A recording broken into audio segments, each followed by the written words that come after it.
just capture Annen's voice and animations. Actually, we clone her.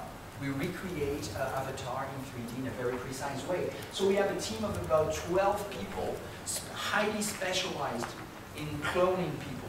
So we scan not only their face, we scan their body in a very, very precise way. It's under the millimeter. And we can recreate Annen in 3D in a very precise way.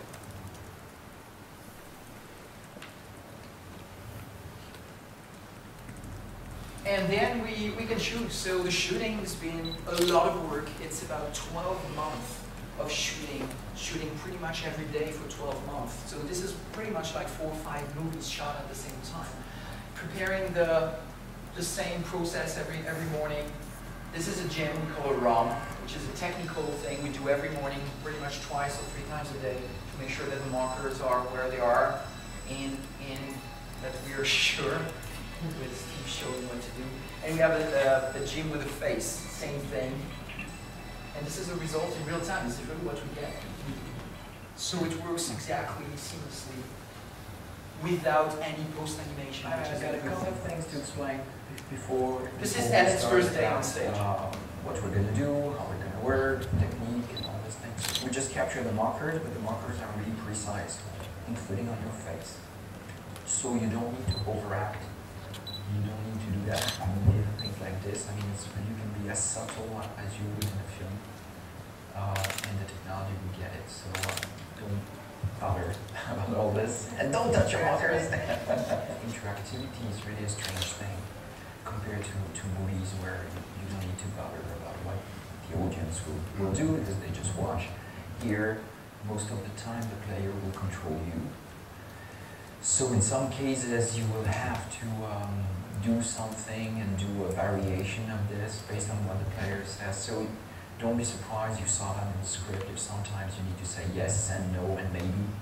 So it's a big day for 2 reasons, because there are many pages, but also because you'll be 4 actors today on stage. So Blair is with us. So these kind of sessions happen very often, spending a lot of time talking to actors. Keep in mind that the director is the only thing they can relate to, because there's nothing there apart from the script and the director. And so we better be there, because look at what it looks like. Look at the silly props. These are people eating, and we're going to shoot that, and you need to explain, and you need to make sure that and all actors understand the situation, understand the emotion. Give this confidence your and with this silly stuff that they don't laugh too often, which was a real challenge, because it was really fun sometimes. Are you okay? Yes. It's just, it's really hot.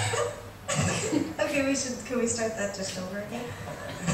Okay, this is your control mechanism. Totally. Cool! Because the line of the apartment only works if certain choices were made. But, yes. Because in some cases we left before we... Even I got lost sometimes in the Maybe I should just say... And then was it. By the way, this is a helicopter, in case you didn't notice. And it's a helicopter on I feel wheels. like if I open it It can first... move around. So we have a very important dialogue in this helicopter with crazy stuff happening. Probably the first person you want to talk to is Dawkins, but instead of saying what you want him to say, which is, you were right, Jodie, to make this decision, and I'm with you, the only thing he can say is come back and we'll talk. Again, giving context, getting her to the right emotional space for each scene, and we really shot a lot.